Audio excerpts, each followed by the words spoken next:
ஆண்டவரும் உலக இரட்சகருமாகிய இயேசு கிறிஸ்துவின் நல்ல நாமத்தினால் இந்த 2வது வார ஆராதனைக்கு உங்களை இயேசுவின் நாமத்தினாலே அன்போடு வரவேற்கிறேன். நான் இன்னைக்கு காலையில் நேற்றிலிருந்தே ரொம்ப யோசிக்க ஆரம்பித்தேன். ஆண்டவரே, குருத்தோலை ஞாயிறு என்றெல்லாம் பேசப்படுகிறது. பாம் சண்டே அப்படின்னெல்லாம் இருக்குது. குருத்தோலை ஞாயிறுக்கு நானும் பேசியிருக்கிறேன், நான் இல்லைன்னெல்லாம் சொல்லலை. சரி, என்னத்தை பேசுகிறது ஆண்டவரே? ஓசனா ஓசனா உன்னதத்தில் ஓசனா என்ற வார்த்தைகள் உண்டு, பாடல் உண்டு. எனக்கு ஞாபகம் இருக்கிறது, கழுதை, யாரும் ஏறிராத கழுதை மேலே கர்த்தராகிய இயேசு போனார் என்றெல்லாம் நான் பேசியிருக்கிறேன். அந்த கழுதை மேலே யாரும் ஏறலையா, அது புது கழுதை. ஆனால் இந்த ஒனேசிமஸ் கோபி என்ற கழுதை மேலே எத்தனையோ கழுதுங்க ஏறி போச்சுன்னு ஒரு முறையெல்லாம் நான் பேசி இருக்கிறேன், சரியா? ஆனால் இன்னைக்கு ஆண்டவர் எனக்கு கொஞ்சம் வித்தியாசமாக நடத்தினார். என்ன சொன்னார்னா, இந்த பவனியும் குருத்தோலையை குறித்து இந்த பவனியும், இந்த சண்டே சர்வீஸ், இந்த பவனியும் அடுத்தது சிலுவையையும் நீ இணைச்சி கொஞ்சம் பாரு அப்படின்னார். இந்த பவனி இன்னைக்கு சொல்கிறாங்களே, குருத்தோலை ஞாயிறை குறித்தோ சிலுவையை குறித்தோ கொஞ்சம் தியானித்து பாருப்பா. நான் எல்லாத்தையும் அதில் சரிப்படுத்தி வச்சிருக்கேன், அதாவது வார்த்தைகள் என்னவெல்லாம் சொல்லுது பாரு அப்படின்னு சொல்லி என் கண்களை கொஞ்சம் திறந்தார். இன்றைக்கு கர்த்தராகிய இயேசு கிறிஸ்து உங்கள் கண்களையும் திறப்பாராக. ஹல்லேலூயா, ஹல்லேலூயா. என் கண்களை திறந்தவர் உங்கள் கண்களையும் திறப்பாராக. ஆமென், ஹல்லேலூயா. நல்ல வார்த்தைகள் நம்மோடு கூட பேசப்பட்டு கொண்டே இருக்கும் என்று நான் விசுவாசிக்கிறேன். வாசிக்கலாம். யோவானுக்கு எழுதின சுவிசேஷம் 12ஆம் அதிகாரம் 13வது வசனம். யோவானுக்கு எழுதின சுவிசேஷம் 12ஆம் அதிகாரம் 13வது வசனம். குருத்தோலையை பிடித்து கொண்டு இயேசுவுக்கு எதிர்கொண்டு போகும்படிக்கு புறப்பட்டு, ஓசன்னா, கர்த்தருடைய நாமத்தினாலே வருகிற இஸ்ரவேலின் ராஜா ஸ்தோத்தரிக்கப்பட்டவர் என்று ஆர்வரித்தார்கள். ஆமென், ஆமென், ஹல்லேலூயா. இயேசு கிறிஸ்து சிலுவைக்கு போவதற்கு முன்பாக நடந்த ஒரு சம்பவம். அவர் அந்த தேசத்தின் ஊடே நடந்து வருகிறார் என்பதை கேள்விப்பட்டு, நான் இப்படி சொல்ல நான் விரும்புகிறேன், திருப்பத்தூர் மாவட்டத்திற்கு இயேசு கிறிஸ்து வந்திருக்கிறார் என்பதை இந்த திருப்பத்தூர் மாவட்டத்தில் இருக்கிற முழு ஜனங்கள் கேள்விப்பட்டு, ஊழியர்கள் கேள்விப்பட்டு, விசுவாசிகள் கேள்விப்பட்டு எல்லாம் போகிறார்கள், ஓடுகிறார்கள். அவர் நடந்து வருகிறார். எதிர்கொண்டு போனவர்கள் அவர் பார்த்து சும்மா போல குருத்தோலையை கையில் பிடித்து அவர்கள் சொல்றாங்களா, இஸ்ரவேலின் ராஜா இவர், எங்கள் ராஜா. ஓசன்னா என்றால் உன்னதத்தில் தேவனுக்கு மகிமை உண்டாவதாக என்று சொல்லி அவரை ஆர்ப்பரித்து தேடி ஓடிக்கொண்டிருக்கிறார்கள். இந்த ஆர்ப்பரித்து தேடி ஓடின ஜனங்கள் அடுத்தது இயேசு கிறிஸ்து சிலுவைக்கு போன பிற்பாடு அங்கே வேறொரு சம்பவம் நடக்கிறது. எனக்கு இந்த கால வேளையில் என் கண்களை திறந்து கர்த்தர் காட்டின ஒரு வார்த்தை, ஒருவேளை உன்னையை குறித்து, உன்னுடைய ஊழியத்தை குறித்து, உன் விசுவாசத்தை குறித்து, உன் நம்பிக்கையை குறித்து, அல்லது நீ தேவன் மேல் வைத்திருக்கிற அந்த பற்றுதலை குறித்து, உன்னுடைய பரிசுத்தத்தை குறித்து, உன்னுடைய நீதியை குறித்து, உன் பிள்ளைகளை குறித்து, உன்னை குறித்து ஒரு கூட்ட ஜனம் சொல்லும், இந்த பிரதரை போல, இந்த குடும்பத்தை போல ஜெபிக்கிறவர்கள், இந்த குடும்பத்தை போல கொடுக்கிறவர்கள், அல்லது இந்த குடும்பத்தை போல தேவனை நேசிக்கிறவர்கள், ஊழியர்களை நேசிக்கிறவர்கள் யாரும் இல்லை என்று சொல்லுவார்கள். அதே ஜனம் இங்கே இன்னொரு வசனத்தை எனக்கு ஆண்டவர் சுட்டி காட்டினார். மத்தேயு எழுதின சுவிசேஷம் 27ஆம் அதிகாரம் 29வது வசனத்தை எனக்கு சுட்டி காட்டினார். மகனே, ஆர்ப்பரித்த ஒரு கூட்டம், அடுத்தது என்னை அவமதித்த ஒரு கூட்டத்தை நீ பாரு அப்படின்னு என் கண்களை திறந்தார். உங்கள் கண்களையும் இயேசுவின் நாமத்தினால் தேவன் திறப்பாராக. பாருங்க, ஆரம்பத்தில் குருத்தோலை, ரெண்டாவது சிலுவைக்கு போவதற்கு முன்பாக முள்ளுகளால் ஒரு கிரீடத்தை உண்டு பண்ணி பின்னி அவர் தலையின் மேல வச்சு அவர் வலது கையில ஒரு கோலை கொடுத்து அவருக்கு முன்பாக முழங்கால் படியிட்டு யூதருடைய ராஜாவே வாழ்க என்று அவரை பரியாசம் பண்ணினார்கள். ஒரு கூட்ட ஜனம் இயேசுவை ஆர்ப்பரித்தார்கள். ஒரு கூட்ட ஜனம் இங்கே பரிகாசம் பண்ணுகிறார்கள். ஒருவேளை இந்த வார்த்தை கேட்கிற உங்கள் வாழ்க்கையில உங்களை ஒரு கூட்ட ஜனம் உயர்த்தலாம், ஒரு கூட்ட ஜனம் உங்களை பரிகாசம் பண்ணலாம். நான் இதிலிருந்து தெரிந்து கொண்ட ரகசியம் என்னன்னா, என்னை தூஷித்தாலும் சரி என்னை உயர்த்தினாலும் சரி நான் தேவ சித்தத்தை நிறைவேற்றுவேன். ஹல்லேலூயா, ஹல்லேலூயா. இந்த குருத்தோலை ஞாயிறிலே நீயும் நானும் எடுக்க வேண்டிய ஒரு முடிவு இருக்கிறது. யார் என்னை உயர்த்தினாலும் சரி, யார் என்னை தாழ்த்தினாலும் சரி, யார் என்னை தூஷித்தாலும் சரி, யார் என்னை புகழ்ந்தாலும் சரி, யார் என்னை காலில் போட்டு மிதித்தாலும் சரி, நான் தேவ திட்டத்தை நிறைவேற்றுகிறவனாய் இருப்பேன். ஹல்லேலூயா. சொல்ல மாட்டீங்களே. நீ தேவ திட்டத்தை நிறைவேற்றுகிறவனாயிரு. இங்கே இயேசு தேவ திட்டத்தை நிறைவேற்றினார். ஒருவேளை இவர்கள் பண்ணின அந்த முற்கிரீடம் அவருடைய தலையிலே பொத்தி கொண்டு போனது என்று பல பரிசுத்தவான்கள் எழுதியிருக்கிறார்கள். இயேசு கிறிஸ்து மரித்து போனார் என்று டெத் சர்டிபிகேட் கொடுத்த லூக்கா என்கிற சுவிசேஷகர் யார் தெரியுமா? இயேசு கிறிஸ்துக்கு டெத் சர்டிபிகேட் கொடுத்தவர் தான் அந்த லூக்கா எழுதின நிருபத்தை எழுதின அந்த லூக்கா. அவர் சொல்றாரு, பல இன்ச்சு அவருடைய மூளை வரைக்கும் அந்த முள்ளு போனதா. அந்த முள்ளுக்கு பேரு பினா கிறிஸ்டி என்று எழுதப்பட்டிருக்கிறது. ஒருத்தர் சொல்றாரு, கண்ணின் வழியாக அந்த முள் பீத்து கொண்டு வெளியே வந்தது என்று சொன்னார்கள். கண்ணுக்குள்ள அந்த முள்ளு குத்திச்சான். பேஷன் ஆஃப் கிரைஸ்ட் என்று சொல்லப்படுகிற ஒரு சினிமா, அந்த சினிமாவில் நடித்த அந்த மனுஷன் கிறிஸ்துவன் அல்ல, நடித்தார். ஒரே ஒரு கொக்கி, ரியல் கொக்கி தான் அதில் வைக்கப்பட்டிருந்தது.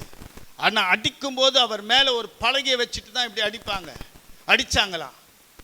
அதில் ஏதோ ஒரு கொக்கி சின்ன கீரல் அவர் பரியில் விழுந்துச்சான். ஏறக்குறைய 6 மாதம் அளவு அந்த ஷூட்டிங் நிறுத்தப்பட்டதான். அவ்வளவு வலியும் வேதனையும் பட்டு ஹாஸ்பிட்டலில் இருந்தாராம்.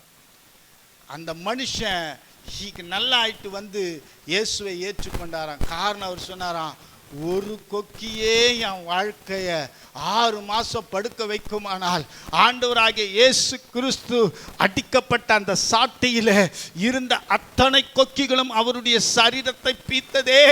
அவர் எனக்காக மாண்டாரே. அந்த வலி வேதனைகள் எத்தனை கொடூரம், அந்த வலி வேதனைகள் எத்தனை கொடூரம். நான் பணத்துக்காக நடிச்சேன், ஆனா அந்த இயேசு என்னை பரலோகம் கொண்டு போகும்படியாய் அடி வாங்கினாரே. அந்த இயேசுவே ஆண்டவர் என்று இயேசுவை ஏற்றுக்கொண்டாரா. எனக்கு பிரியமான என் அன்பு தேவச்சனமே, இந்த சத்தியத்திலிருந்து எனக்கு கர்த்தர் கற்றுக் கொடுத்தார். எந்த சூழ்நிலையாக இருந்தாலும் நீ தேவ சித்தத்தை செய்பவளாக மாறு. ஆமென், அல்லேலூயா, அல்லேலூயா.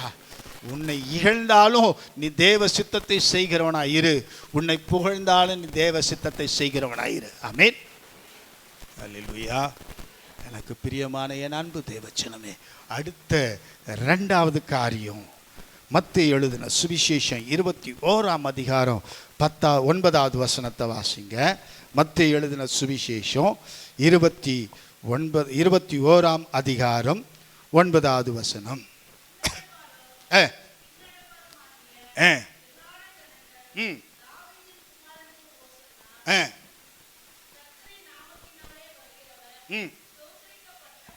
ஆமென், ஆமென், அல்லேலூயா. இங்கே ஒரு கூட்ட ஜனம் என்ன சொல்லுதா? தாவீதின் குமாரனுக்கு ஓசனா. அதுக்கு முன்னாடி அவர் தச்சனுடைய குமாரன், அவர் பிறப்பிலே தச்சனுடைய குமாரன். தாவீது யார் என்றால் ஒரு ராஜா. தேவனால் அபிஷேகம் பண்ணப்பட்ட ஒரு ராஜா. ராஜாவின் அந்த வார்த்தையை சொல்லி, என வேதத்தில் எழுதப்பட்டிருக்கிறது, அவர் தாவீதின் வேரிலிருந்து துளிர்த்த ஒரு துளிர் என்று எழுதப்பட்டிருக்கிறது. ஆகினால் இங்கே ஜனங்கள் எல்லாரும் சொல்றாங்க, தாவீதின் குமாரனுக்கு ஓசன்னா. இப்படி ஒரு கூட்டம் எழும்பி சொல்ல, அடுத்தது லூக்கா எழுதின சுவிசேஷம் 23ஆம் அதிகாரம் 31வது வசனத்தில் சொல்றாங்க, அவனை சிலுவையில், வாசிங்களம்மா 23 21 லூக்கா.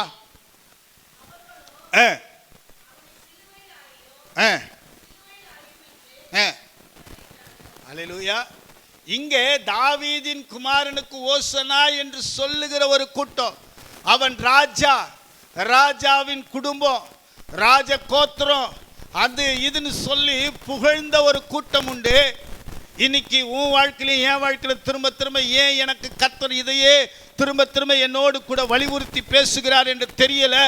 இன்னைக்கு ஒரு கூட்ட ஜனம் உன்னை குறித்து உயர்வாக பேசினாலும் ஒரு கூட்ட ஜனம் உன்னை குறித்து தாழ்வாகத்தான் பேசிக்கொண்டு இருக்கும். நீ செய்யாத தவறுக்கு எனக்கு கர்த்தர் காண்பித்ததை நான் சொல்லுகிறேன். நீ செய்யாத தவறுக்கு இவனை சிலுவிலே அறையுங்கள். யார் சிலுவிலே அறையப்படுபவன் என்றால் அவன் கொலைபாதகனாக இருக்க வேண்டும். கொலைபாதகனுக்கு தான் சிலுவை மரணம், அதாவது மரண தண்டனை, தூக்கு தண்டனை என்று சொல்வார்களே, அது போல இது மரண தண்டனை. இது தூக்கை விட மோசமான ஒரு தண்டனை. எப்படி இருக்கணும் அப்படின்னா, அவர் கைகளிலே கால்களிலே ஆணிகள் கடாவப்பட்டு தொங்கணும், பல மணி நேரம் தொங்கப்படணும். இந்த சவுக்கடியெல்லாம் கிடையாது. ஏன் சவுக்கடினா இயேசு கிறிஸ்துக்கு ஸ்பெஷல். ஏன்னா யூதருக்கு ராஜா இல்ல, அதனால அவருக்கு ஸ்பெஷல். ஒருவேளை தம்பி சஞ்சய் யோசிக்கலாம், என்னையா இது நான் வெள்ளிக்கிழமை எடுத்து வச்ச சேதியில ஏதோ மாமா கொஞ்சம் உருவிட்டாரு அப்படின்ற மாதிரி கூட யோசிக்கலாம் போலகுது. ஏன்னா அவர் மூஞ்ச பார்த்தா அப்படி பார்க்குறாரு. கர்த்தர் ஆசீர்வதிப்பாராக. சரி போட்டோம். என்னன்னா இந்த இடத்துல வார்த்தை சொல்லுது, அவரை சிலுவையில் அறியுங்கள். மரணத்திற்கு ஏதுவான குற்றம் செய்தவன் தான் அந்த சிலுவையில் மரிக்க வேண்டும். எத்தனை மணி நேரம் அவர் உயிரோடு இருக்கிறார்ன்றதெல்லாம் பார்க்க மாட்டாங்க. டைம் மாலை நேரம் வருவதற்குள்ளாக அவன் சாகவில்லை என்றால் அவனுடைய முட்டியை உடைச்சிடணும்.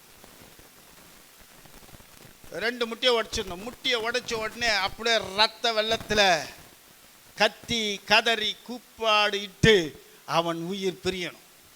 இதுதான் யூதர்களுடைய அந்த ரோம பேரர் மன்னிக்கணும் அந்த ரோம பேரரசனுடைய சட்டம்.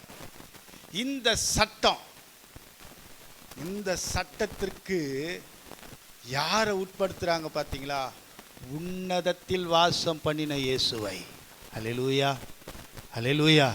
இன்னைக்கு பலர் உன்னைய என்னைய பார்த்து அப்படி தானே பேசுகிறாங்க. பலர் அப்படி தானே பேசுகிறாங்க.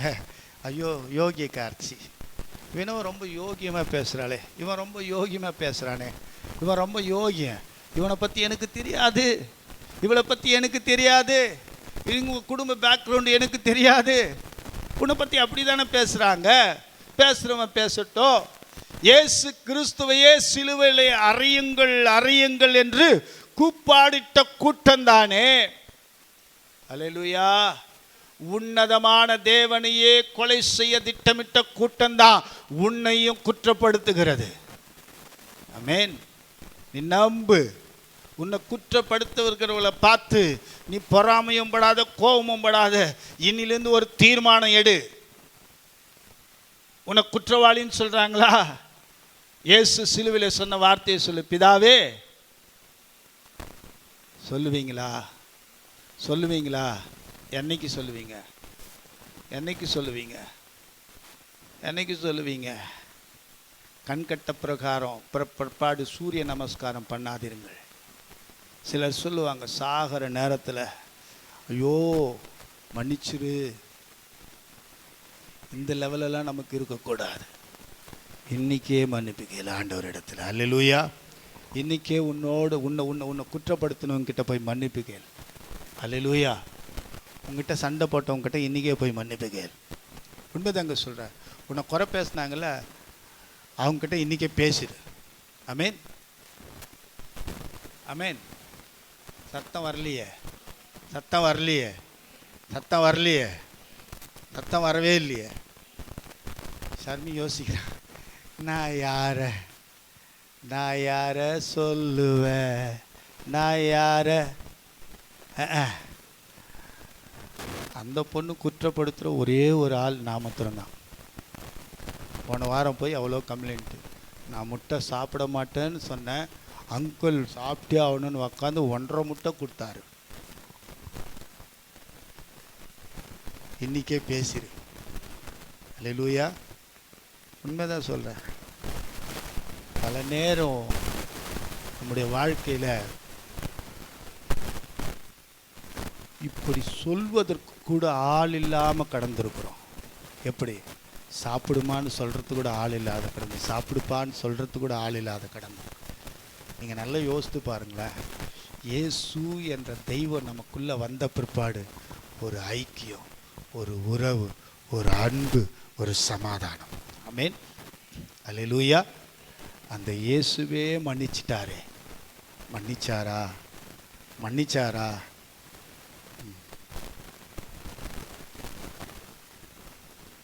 கேட்கல. மன்னிச்சாரா மன்னிக்கலையா? அப்போ நாம் மன்னிக்கிறதுக்கு ஏமாத்திரம். தயவு செய்து இயேசு சொன்ன அந்த வார்த்தை மன்னிப்பு. இந்த கால வேளையிலே உன்னதங்களிலே ஓசனா, தாவீதின் குமாரனுக்கு ஓசனா என்று சொன்ன கூட்டம் ஒரு புறம் இருக்க, இன்னொரு கூட்டம் இவனை சிலுவிலே அறையுங்கள் என்றார்கள். சொல்லட்டும், சொல்லட்டும். நீங்கள் தேவனுடைய பிள்ளை என்பதை நிரூபியுங்கள். அல்லேலூயா, அல்லேலூயா. மூன்றாவதாக மத்தேயு எழுதின சுவிசேஷம் 21ஆம் அதிகாரம் 8வது வசனத்தை வாசியுங்கள். மத்தேயு எழுதின சுவிசேஷம் 21:8.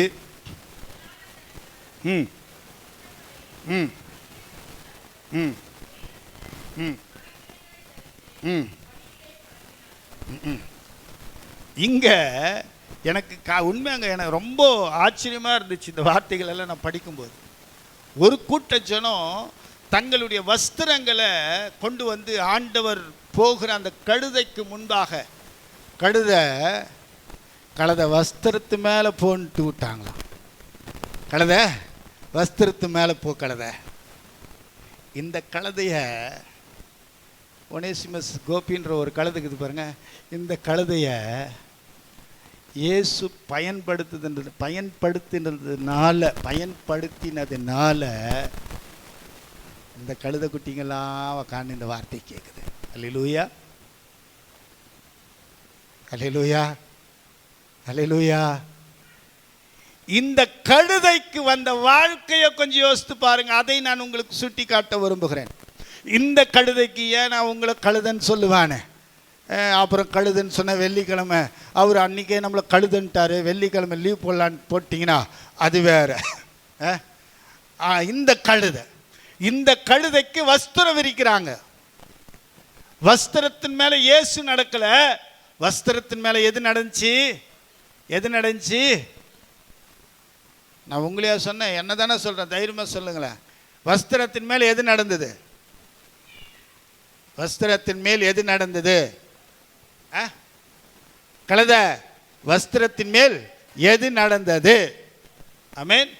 கேட்டா சொன்ன கழுதை. நீங்க லூயிஸ் வீட்டு கழுதையா இருந்தா அமைதியா இருங்க. இயேசுவை சுமந்த கழுதையா இருந்தா நீங்க சந்தோஷமா கழுதை அப்படின்னு சொல்லுங்க. நீங்க யாரு? இயேசுவை சுமந்த கழுதை. ஆமென். அல்லேலூயா. உண்மைதாங்க சொல்றேன். ஏன் அந்த கழுதை என்று நான் கொஞ்ச நேரம் உட்காந்து தியானிச்சு பார்க்கும்போது, அவர் ராஜா எதில் வரலாம்? ரொம்ப மோஸ்ட் ஐயா வரணும்னா அது பேர் என்ன, யானை மேலே. கரெக்டா? யானை மேலே வரலாம். அதுதான் ராஜாவினுடைய ஒரு கம்பீரம். இப்போ வர்ற ராஜா ஹெலிகாப்டரில் வர்றாரு, ஏரோப்ளேனில் வர்றாரு, அதெல்லாம் டுபாக்கூர் ராஜா. ஆனால் இயேசு ராஜா நினச்சிருந்தார்னா ஆயிரமான தேவ தூதர்கள் படை சூழ அவர் பூமியில் வந்து இறங்கி நடந்திருக்கலாம். ஏன் இந்த கழுதையை அவர் தேர்ந்தெடுத்தார் அப்படின்னா, இப்போ நீ என்ன பார்க்குற பாரு, இப்போ பார்க்குறதே இல்லை. அந்த கழுதை அல்ல, அதெல்லாம் பார்த்தீங்கன்னா குதிரை மாதிரி இருக்கும், நல்ல திடகாத்திரமாக. அப்படிப்பட்ட கழுதை. அந்த கழுதை மேலே ஏன் வந்தார் அப்படின்னு நான் உட்காந்து காலையில் தியானிக்கிறேன். சொல்லுவாங்கல்ல, சொன்னீங்கல்ல, சொல்லுவாங்கன்னு சொல்லியிருப்பீங்கல்ல, என்னது கழுதை மேய்க்கிறது கூட லாக்கி இல்லை. என்ன மேய்க்கிறதுக்கு? கழுதை மேய்க்க கூட லாக்கில. சில ஏ கழுதை என்ன பண்ணுற கழுதை கடலாம் கூப்பிடுற மனைவிகளை கணவன்மார்கள் ரொம்ப செல்லமாக கூப்பிடுற வார்த்தைகள் எல்லாம் உண்டு. கழுதை, இறமை. உண்மைதான். ஆனால் நான் கர்த்தருடைய கிருபையில் ஒரு நாளும் நான் அப்படி கூப்பிட்டதே இல்லை. ரொம்ப அன்பாக கூடுவேன், பைத்தியம், அவ்வளோதான். இதை தவிர நான் வேறு எதுவும் கூப்பிட்டது கிடையாது. ரொம்ப அன்பு அதிகமாகிடுச்சுன்னா பைத்தியம், அவ்வளோதான். வேறு எதுவும் நான் சொன்னதே இல்லை.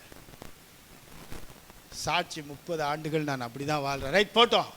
இங்கே இந்த கழுதை அப்படின்னும் போது நான் எனக்கு கண்களை திறந்த ஒரு வார்த்தை என்னன்னா, தாழ்மையை கற்றுக்கொள் என்று இந்த கழுதையின் கண்ணை திறந்தார்.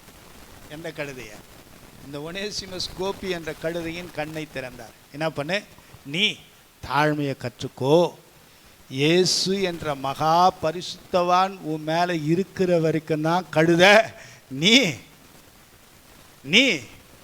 ஐயா, அப்பா, அங்கிள், பிரதர், பாஸ்டர், இதெல்லாம் எப்போ இயேசு என் மேலே ஏறினதுனால இந்த கழுதைக்கு பெருமை. இயேசு அந்த கழுதையிலிருந்து இறங்கிட்டாரு. இறங்கின பிற்பாடு அந்த கழுதை எங்கே போச்சுன்னே தெரில. ஆமாவா இல்லையா? நல்லா யோசித்து பாருங்க. ஆனால் இந்த கழுதைக்கு தேவனுடைய ராஜ்யத்தில் இடம் உண்டு. அல்லேலூயா, அல்லேலூயா. ஆகையினால் இந்த கழுதை நடக்க வஸ்திரம் இருக்கிறார்கள். அடுத்தது என் கண்ணை திறந்த ஆண்டவர் காமிச்சாரு. அதே மத்திய எழுதின சுவிசேஷம் 27ஆம் அதிகாரம் 35வது வசனத்தில் இயேசு கிறிஸ்துவின் வஸ்திரத்தை என்னம்மா வாசிங்களம்மா, சீட்டு போட்டு பங்கிட்டு கொண்டார்கள்.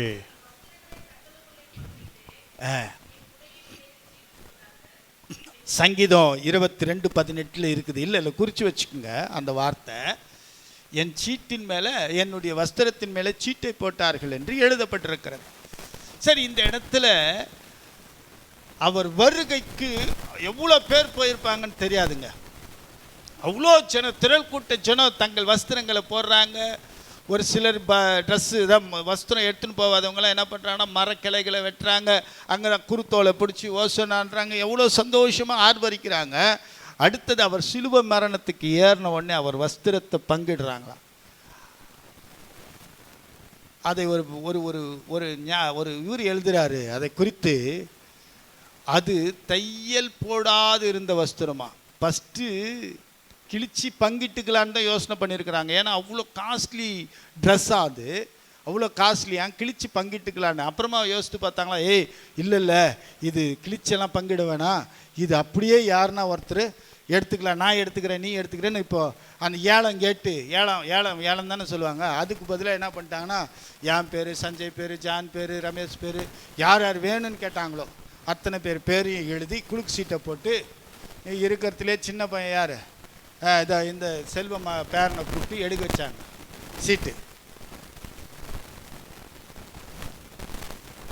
அவ்வளோ வஸ்திரம் போட்டாங்க, வஸ்திரத்தை உரிந்தார்கள். இதில் எனக்கு கர்த்தர் காட்டின ஒரு வார்த்தை என்னன்னா,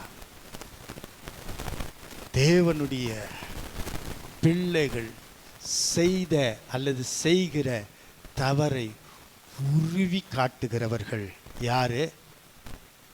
இந்த ரோம பிள்ளைகள். இதுக்கு உதாரணம் பழைய ஏற்பாட்டில் ஒரு தேவ மனுஷனை நான் சுட்டி காட்ட விரும்புகிறேன். அவர் பெயர் நோவா. அவர் என்ன சொல்கிறது, அது பேர் திராட்சரசம் மிகுதியாய் பருகினதுனால அவர் போதை உற்று அவர் படுத்து கிடக்கிறார். அவருடைய வஸ்திரங்கள் விலகி கிடக்கிறது. அவருடைய மகன் கொண்டு வந்து அப்பாவை பாரு, அப்பா எப்படி படுத்திருக்கிறாரு அப்படின்னு காண்பிச்சான். எனக்கு கர்த்தர் இந்த வார்த்தை, என்னம்மா நோவாதாம்மா, நோவாதானப்பா, நீங்கள்லாம் பார்க்குறத பார்த்தா நான் எதுவும் தப்பாக பிரசங்கம் பண்ணுற மாதிரி இருக்குதம்மா. நோவாவின் மகன் தானம்மா காமு சேமு. என்னம்மா? அப்போ நான் என்னவோ தப்பாக சொல்கிற மாதிரி நீங்கள் பார்க்குறீங்க.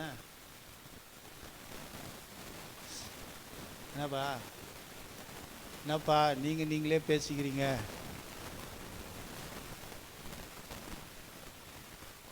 நீங்களே பேசுகிறீங்களே. இருக்குதா இல்லையா பைபிளில்? நான் என்னவோ இல்லாத சொன்ன மாதிரி இருக்குது. நோவாவின் நிர்வாணத்தை காட்டுனது யாரையா? நோவா தானே என் நிர்வாணம் வந்தார் படுத்து போதையில். நீங்கள் பார்க்குறது, நீங்கள் என் மூஞ்சை பார்த்ததெல்லாம் பார்த்தா எனக்கு அப்படியே குப்புன்னு பிரசங்கமே மாறி போச்சு. இயேசுவின் நாமத்தினால இவர்கள் கண்களும் திறப்பதாக. சார் இருக்குதா இல்லையா? என்ன இருக்குது ஐயா? இப்போ அதுக்குள்ளே ஏன் அங்கே குசு குசு? பிரசங்க யாரு? நான், நீங்கள் இல்லை. அப்படின்னா என்ன மைக்கு நீங்கள் பேசுங்க. அங்கே ஒருத்தி பேசுகிறா பார், இயேசுவின் நாமத்தினால. ஆமாம் தானேயா? அப்புறம் என்ன? நீங்கள் 4 பேரும் பண்ண வேலைக்கு, இந்த ஜானு சஞ்சய் இந்த சுமதியும் இந்த ரேவதியும் பண்ண வேலைக்கு நான் ஏதோ பைபிளில் வேற ஏதோ வசனத்தை படிச்சுட்டு அந்த மாதிரி இருக்குது. சரி போட்டோம். அப்படிப்பட்ட கூட்டம் அல்ல.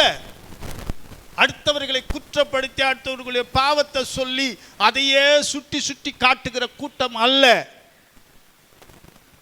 வழி அருகே வஸ்திரம் விரித்து அந்த கழுதைக்கு கொடுத்த அந்த மரியாதையை விட இயேசு கிறிஸ்து நமக்கு ஒரு வஸ்திரத்தை கொடுத்திருக்கிறார், ரட்சிப்பு என்ற வஸ்திரம். அல்லேலூயா, அல்லேலூயா. ஆகையினால் அந்த ரட்சிப்பின் வஸ்திரத்தை இழந்து போகாதிருங்கள். ஆமென். ஏன் இயேசு கிறிஸ்து அவருடைய வஸ்திரத்தை உருவ ஒப்பு கொடுத்தார் என்றால், நீயோ நானோ அந்த ரட்சிப்பின் வஸ்திரத்தை இழந்து போகக்கூடாது என்பதற்காக. நீங்கள் ஏதேன் தோட்டத்துக்கு போய் பார்ப்பீர்களானால் ஆதாம் ஏவாள் நிர்வாணமாய் இருக்கிறார்கள் என்று சொல்லி இலையை உடையாக தைத்து அவர்கள் அணிந்திருந்தார்கள் என்பதை தேவன் அறிந்து அன்றைக்கு ஒரு பலியிட்டு தான் அவர்களுக்கு தோல் உடையை கொடுத்தார் என்று வேதம் சொல்லுகிறது. ஒரு பலி கொடுக்கப்பட்ட அந்த தோல்தான் அவர்களுடைய நிர்வாணத்தை மூடினது. இன்னைக்கு நம்முடைய பாவம் என்ற நிர்வாணத்தை அல்லது நம்முடைய சூழ்நிலைகளை மூடினது இயேசுவின் வஸ்திரம், ரட்சிப்பின் வஸ்திரம். அல்லேலூயா, அல்லேலூயா, அல்லேலூயா. எனக்கு பிரியமான என் அன்பு தேவச்சனமே, 4வது காரியத்தை நான் உங்களுக்கு சொல்லி நான் முடிக்க விரும்புகிறேன். யோவானுக்கு எழுதின சுவிசேஷம் 12ஆம் அதிகாரம் 14, 15.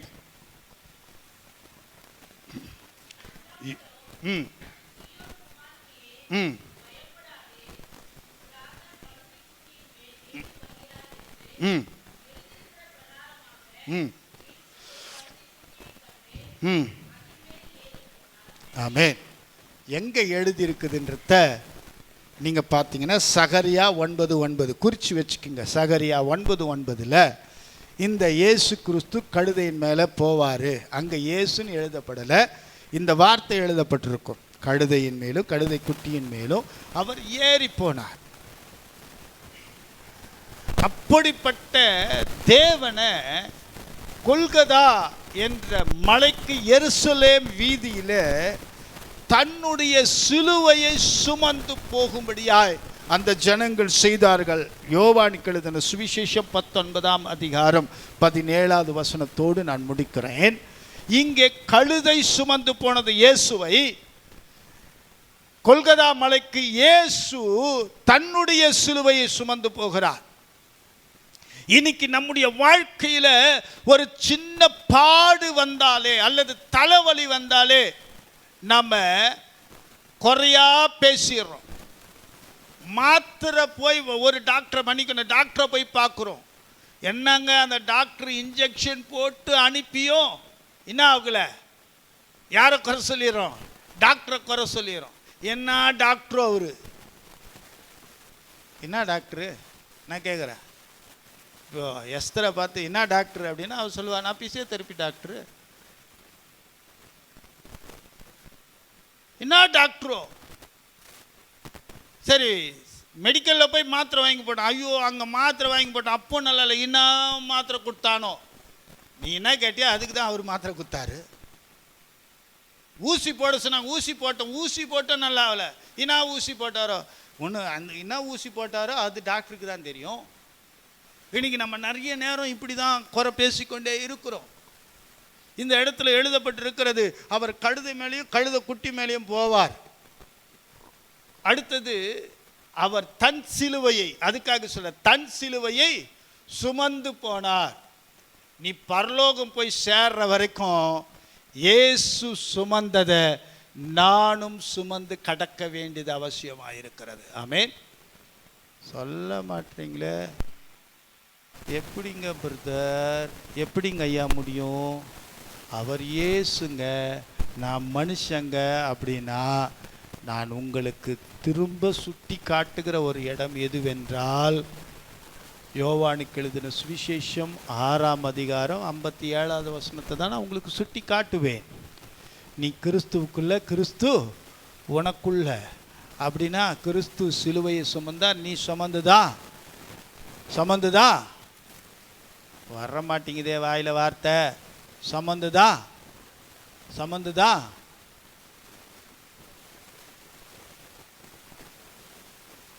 பாட்டு ஒன்று பாடுவோம். ஏசு சுமந்து கொண்டாரே, நான் சுமக்க தேவையில்லை, இயேசுவின் காயங்களால் சுகமானேன். அந்த இயேசு தான் சொன்னார், முடிவு பரியந்தமும் நிலைத்து நிற்பவனே. எப்போ வரைக்கும்? சிலுவைக்கு போகிற வரைக்கும் இயேசு நிலைத்து நின்றார். எதில்? பிதாவின் சித்தத்தை செய்வதில். நாம் செய்தோமா? அந்த கேள்வியோடு முடிக்கிற, நாம் செய்தோமா பிதாவின் சித்தத்தை? இன்னைக்கு மத்தியானம் மெனு காலையில் உங்கள் வீட்டுக்கார் சொல்லியிருப்பார், இல்லை உன் பசங்க சொல்லியிருக்கோம், அந்த மெனுவை கரெக்டாக ஃபாலோ பண்ணுவோம். இன்றைக்கி சண்டே இது வேணும், அந்த மெனுவை கரெக்டாக ஃபாலோ பண்ணுவோம். நாளைக்கு ஸ்கூலுக்கு நான் இதை தான் கொண்டு போவேன், அந்த மெனுவை ஃபாலோ பண்ணுவோம். நான் இந்த ட்ரெஸ்ஸுக்கு மேலே இதை போட மாட்டேன், அந்த மெனுவை கரெக்டாக ஃபாலோ பண்ணுவோம். எங்கள் ராஜா ஒருத்தர் இருக்கிறார், நச்சமல்லிக்கே ராஜா ஒருத்தர் இருக்கிறார். எது எப்படி இருந்தாலும் சரி, அப்படியே கத்தி மாதிரிக்கும். அவர் போடுற ட்ரெஸ் இப்படி தான், ஒரு நாளைக்கு ஒன்று தான். ஒரு வேளை வெளியே நின்று கேட்டாலும் கேட்பார், தெரில, ஒரு நாளைக்கு ஒன்று தான், இப்படி தான் அப்படின்னு. இதில் எல்லாம் கரெக்டாக இருப்போம் நம்ம. ஒரு நாளைக்கு ஒன்று தான். இப்போ எஃப்சிபா டீச்சரை கேட்டு பாருங்கள், இன்றைக்கி கட்டுன்னு போன புடவையை அடுத்த மாதம் கூட கட்ட மாட்டாங்க. நான் யாரும் குறை சொல்கிறதுக்கு இல்லை, அப்படி தான். அன்னைக்கு கட்டணும் வந்தீங்களே டீச்சர், அன்னைக்கு கட்டணும் வந்தீங்களே மிஸ்ஸுன்னு பசங்க கேட்டுருவாங்களே. எல்லாத்துலேயும் நம்ம இவ்வளோ கரெக்டாக நம்ம ஃபாலோ பண்ணுவோம். ஏன் நான் ஃபாலோ பண்ணுறேங்க. போன மாதமும் முட்டை கிரேவி, இந்த மாதமும் முட்டை கிரேவி போடுறதா? வேணாம், அதை வேறு மாதிரி போடலாம். எப்படி? அதுலேயே வேறு மாதிரி இப்படியெல்லாம் ட்விஸ்ட் அடிக்குது மைண்டு. நான் சொல்கிறேன், இயேசு கிறிஸ்து நமக்கு கட்டளையிட்டாரு, நீ என்னை சந்திக்கிற வரைக்கும் உன் சிலுவை எடுத்துக்கொண்டு எனக்கு பின்னாடி வா. ஆமென். அவருடைய சிலுவை அல்ல, வேதம் சொல்லுது, தன் சிலுவையை சுமந்து அவருக்கு பின்பாக வா என்று எழுதப்பட்டிருக்கிறது. நீயும் நானும் இயேசுவை பின்பற்றணும்னா நமக்கென்று வைக்கப்பட்டிருக்கிற சிலுவையை நாம் சுமந்து வர வேண்டியது அவசியம். ஆமென். யாருக்கு சிலுவை என்று நான் இந்த கேள்வியோடு இந்த வார்த்தையோடு நான் முடிக்கிறேன். யாருக்கு சிலுவை என்றால், பிதாவின் சித்தத்தை செய்பவனுக்கு தான் சிலுவை. ஆமென். பிதாவின் சித்தத்தின்படி செய்பவர்களுக்கு தான் சிலுவை. எல்லாருக்கும் சிலுவை கொடுக்க மாட்டான். நான் என்ன கேட்டால் நான் அப்படிதான் நான் விசுவாசிக்கிறேன். பிதாவின் சித்தத்தை செய்ய எவன் ஒருவன் யார் ஒருவர் எந்த குடும்பம் ஒப்பு கொடுக்கிறதோ அந்த வீட்டுக்கு, அந்த குடும்பத்திற்கு, அந்த ஊழியனுக்கு கர்த்தர் வைத்திருக்கிற சிலுவையை சுமந்து தான் பாட அனுபவிச்சுட்டு தான் அவரை சந்தித்தே ஆகணும். ஆமென். பாடுகள் இல்லாமல் பரலோகம் இல்லை, பாடுகள் இல்லாமல் பரமனுடைய முகத்தை பார்க்க முடியாது. 40 நாள் இரவும் பகலும் தேவ சமூகத்திலே காத்திருந்தபடியால் தான் தேவனுடைய தரிசனத்தை மோசே கண்டார். 40 நாள் உண்ணாமலும் உறங்காமலும் தேவ சமூகத்திலே உபவாசம் இருந்தபடியால் பரிசுத்த ஆவியானவர் துணையோடு கூட இயேசு கிறிஸ்து 33.5 ஆண்டுகளிலே 3.5 ஆண்டுகள் செய்த அந்த வல்லமையான ஊழியத்தை இன்றைக்கு நிறைவேற்ற முடியாமல் ஊழியர்களாகிய நாங்கள் பேசிக்கொண்டிருக்கிறோம். அல்லேலூயா, அல்லேலூயா. தேவ தரிசனத்தை பெற்று மோசே பல ஆண்டுகள் தேவ ஜனங்களை நடத்தினார். ஆனால் உண்மையாக தேவனுடைய தரிசனத்தை பெற்று 3.5 ஆண்டுகள் இயேசு செய்த ஊழியத்தை இன்று வரைக்கும் ஒரே ஒரு ஊழியனால கூட செய்ய முடியல. காரணம் என்னன்னா, எங்கள் சிலுவையை சுமக்க அல்லது எங்கள் சிலுவையை கொடுத்த கர்த்தர் கொடுத்த அந்த சிலுவையை சுமக்க நாங்கள் யோசிக்கிற யோசனைகள், புலம்பல்கள். இன்னைக்கு ஏன் நம்ம வாழ்க்கையில் வெற்றி இல்லைனா, இன்னைக்கு கொடுக்கப்பட்ட அந்த சிலுவையை குறித்து நாம் புலம்பிக் கொண்டிருக்கிறோம். ஏன் இந்த சிலுவை, ஏன் இந்த போராட்டம், ஏன் இந்த பிரச்சனை, ஏன் இந்த அவமானம், ஏன் இந்த நிந்தை, ஏன் என் வாழ்க்கையில் இத்தனை சூறாவளிகள் என்று சொல்லிக்கொண்டு இயேசு கிறிஸ்துவை எங்கோ ஒரு மூலையில் வச்சுட்டு நாம் இங்கே உட்கார்ந்து நொந்து கொண்டிருக்கிறோம். இங்கே உட்கார்ந்து அமர்ந்த ஆண்டவருடைய வார்த்தையை கேட்டுக்கொண்டிருக்கிறோம். இன்றைக்கு கிறிஸ்தவர்களே, நீங்கள் மனம் திரும்புங்கள். பிதா குமாரன் பரிசுத்த ஆவி நாமத்தினாலே ஞானஸ்நானம் பெற்றவர்களே, நீங்கள் மனம் திரும்புங்கள். எனக்கு சேர்த்து தான் இங்கே பிரசங்கம் பண்ணப்படுகிறது ஆண்டவருடைய வார்த்தை.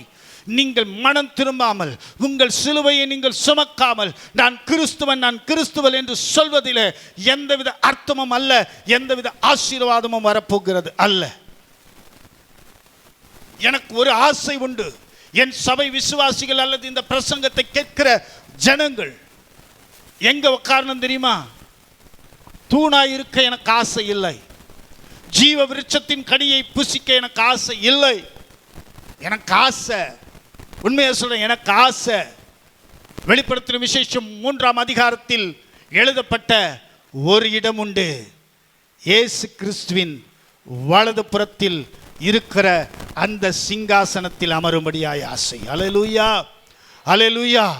யார் சிலுவையை முறுமுறுக்காமல் சுமந்து வருகிறானோ அவனுக்கு தான் ஆண்டவர் அந்த வலது பாரிசத்தில் இடத்தை கொடுக்கிறார். உனக்கு வலது பாரிசத்தில் இடம் வேண்டுமா? அல்லது அந்த பரலோகத்தின் பங்களால ஒரு தூணாய் இருக்க விரும்புகிறாயா? அல்லது ஒரு கனி கொடுக்கிறாரா, அது ஜீவ விருட்சத்தின் கனி, அது சாப்பிட்டு அந்த எல்லையில சந்தோஷம்னு நீ அங்க நிற்க விரும்புறியா?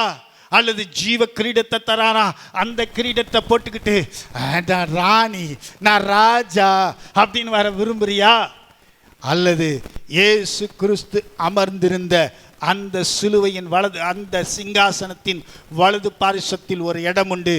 அவன் அந்த இடத்தை அடைபவன் யார் என்றால் அணு தினமும் தேவனுடைய சிலுவையை சுமந்து வருகிறவன். அல்லேலூயா, அல்லேலூயா, அல்லேலூயா.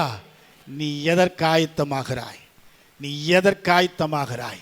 இந்த கால வேளையிலே கர்த்தர் உன்னோடு பேசியிருக்கிறார், உன்னோடு பேசியிருக்கிறார்.